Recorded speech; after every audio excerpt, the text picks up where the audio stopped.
Remakes are hard. Some are good. Like, really good. I call that bold talk for a one-eyed fat man. Feel your hand, you son of a bitch! But most are bad.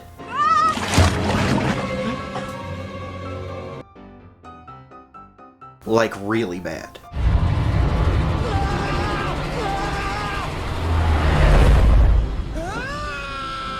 It's so strange to me that we live in a world where the remake has become sort of an essential part of our life. But it's not nothing new, especially in the world of cinema. I mean, remakes have been around since the 1920s. Hell, Charlie Chaplin remade his own film and released it 20 years later just by adding narration to it.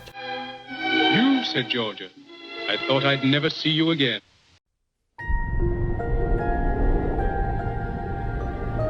You can even look at the adaptation as a form of the remake, especially when it comes to the musical film, because essentially the goal is to take something from the stage and put it on screen without losing any of the realness from the stage version. And that, well, that normally doesn't go too well. To the letter your itinerary, this badge of shame you'll show it till you die. It warns you're a dangerous man. Sometimes the remake comes in the form of the reimagining. Take something like The Departed, for example. When I was your age, they would say we could become cops or...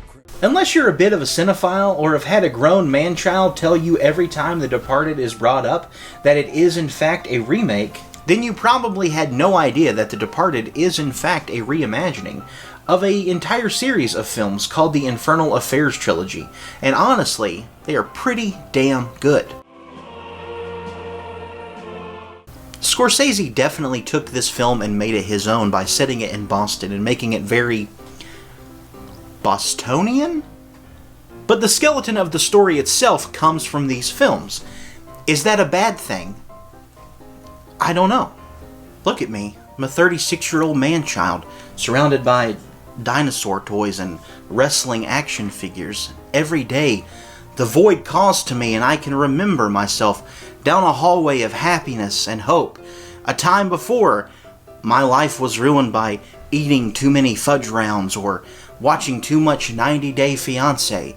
A field of happiness, shiny and new, that someday I hope to get back to. A time before time.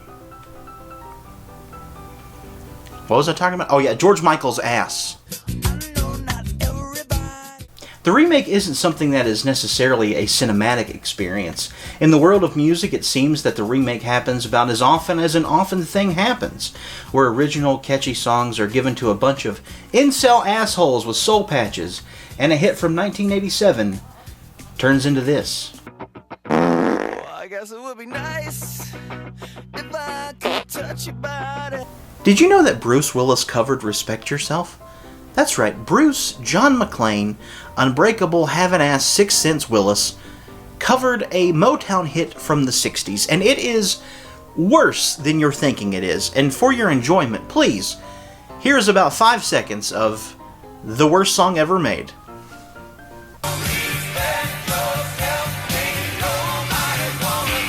Cover songs happen as much as the breaths we take in a day, and for the most part they are harmless fun. But this video isn't about Bruce Willis singing Motown songs, but someday I definitely will make that video. No, this video is about a different kind of remake, a movement we are seeing more and more in our culture where art is in fact remaking art. This is the art of Kehinde Wiley, and it is some of the most important contemporary art in the universe. And I should know, I'm a first-year art history major. When I first saw Kehinde's art, I was instantly drawn to it. It just looks like something magnificent and new, but still has this sense of familiarity to it. You pause and think to yourself that you've seen something like this before, because you have. If you look at all of the paintings that I love in art history, these are the paintings where great, powerful men are being celebrated on the big walls of museums throughout the world.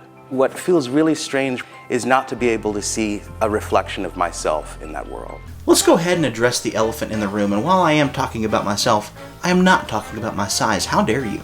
But yes, I am a large, white, straight male, and I'm probably the last person that should be telling you what you should and shouldn't think about a piece of art, as it is all subjective. However, I will say that Kehinde Wiley is doing something very important, not only in the world of art, but in the world in general, and he has mastered the art of the remake unlike anyone else before him.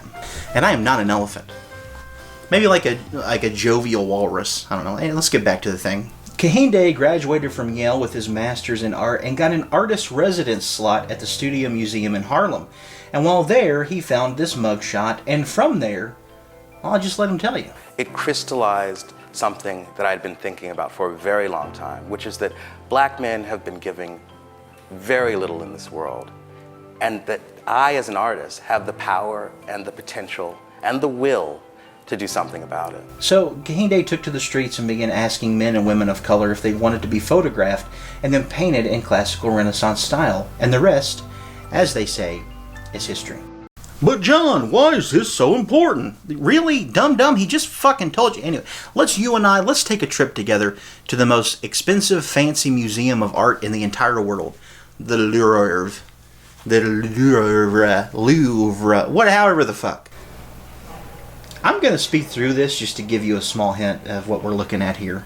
And just a heads up, I can't tell you how many butts, boobs, or ding-dongs we're going to see while on this art tour, but that's just sort of a caution, because there's probably going to be a lot of them. Ah yes, look at all those white people. Here we go. Something new, something... That's just white people. Naked babies with their wieners out. There's emaciated Jesus. There's muscular Jesus. There's just, look at all these, so many bad hats. Jesus looking high as hell. More naked babies. More hats. Lots of Jesus. Look at that hair. Okay, we gotta get out of here. Not sure if you're seeing this, but the amount of diversity in these paintings, well, it doesn't really exist. There's a lot of Jesuses.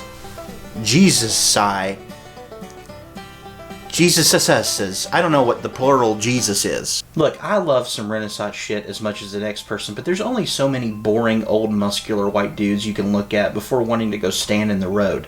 Luckily, Kehinde is here to help with that. Then there are these intimate portraits in 15th century Flemish style.